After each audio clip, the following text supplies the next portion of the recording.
বন্ধু, আপনি হয়তো 100% সঠিকভাবে স্কলারশিপ অ্যাপ্লাই করেছেন, যেখানে কোনো ভুল ভ্রান্তি নেই। তা সত্ত্বেও দীর্ঘদিন কেটে যাচ্ছে, আপনার অ্যাকাউন্টে স্কলারশিপের টাকা আসছে না।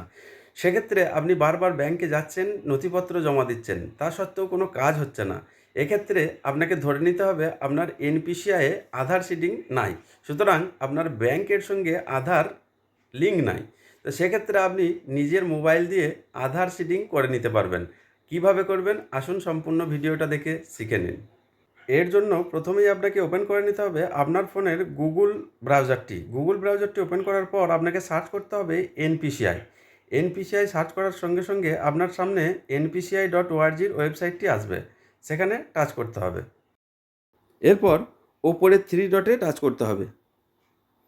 এরপর আপনাকে টাচ করতে হবে কাস্টমার অপশানটিতে।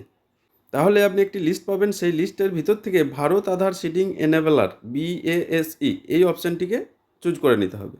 তাহলে আপনার সামনে খুলে যাবে এরকম একটি পেজ। সেখানে আপনি পেয়ে যাবেন আধার সিডিং অর ডিসিডিং। তো এই অপশানটিকে আপনাকে চুজ করে নিতে হবে। তাহলেই আপনার সামনে এরকম BASEর পেজটি খুলে যাবে। সেখানে প্রথমেই আপনার কাছে চাইবে আপনার 12 ডিজিটের আধার নাম্বার। তো আপনি প্রত্যেকটি ঘরে 4 ডিজিট করে আধার নাম্বারটি দেখে দেখে সঠিকভাবে বসিয়ে দেবেন। তারপরে সিডিং অপশানটিকে সিলেক্ট করবেন। তারপরে আপনার কোন ব্যাংকে অ্যাকাউন্ট আছে সেই ব্যাংকটিকে সিলেক্ট করে নেবেন। এরপর আপনাকে সিডিং টাইপটি সিলেক্ট করে নিতে হবে। এখান থেকে ভালো করে পড়ে বুঝে নিয়ে সিডিং টাইপটি সিলেক্ট করে নেবেন। এরপর আপনার অ্যাকাউন্ট নাম্বারটি নির্ভুলভাবে নিচের দুটি ঘরে লিখে দিতে হবে।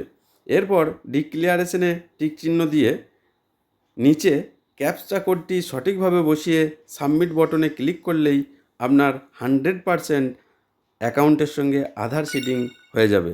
আমার এই ডিজিটাল আপডেটগুলি ঠিক সময়ে পেতে আমাকে ফলো অথবা সাবস্ক্রাইব করে রাখুন। তাহলেই আপনার মোবাইলে সঠিক সময়ে আমার ভিডিওগুলি ভেসে উঠবে।